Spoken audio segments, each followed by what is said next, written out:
look at Atlanta Braves and SunTrust Park in that market, again, an incredibly successful live, work, play development.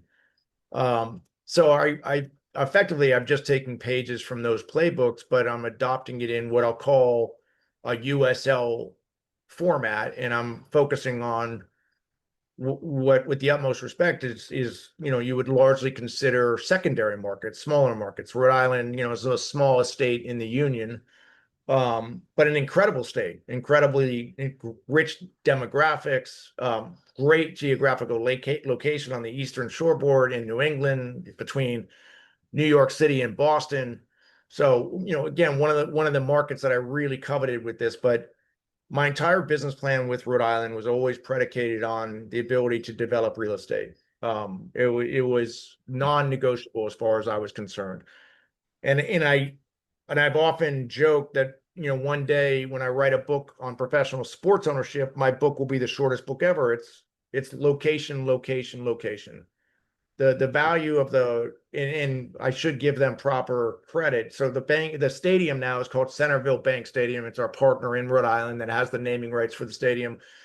But this is anyone who's been to the stadium now can attest. I mean, it's an exceptional location, right off the highway, right outside of Providence, right down the road from Boston, on a beautiful river.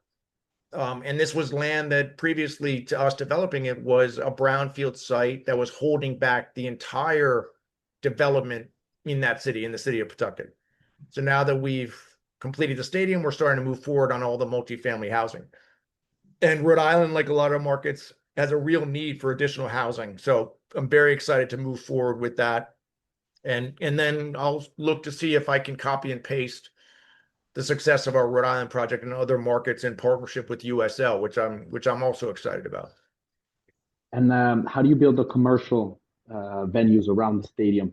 How did you sense and start to feel what does the fan want around the stadium that is accessible and easy to, and what do they want? Yeah, we will build things like I think at some point a food hall, probably some bars, sports bars, etc. But the retail side is going to be sort of what I'll call phase two for sure. Like, in other words, the housing is the real focus on both sides of the river that we kind of sit on.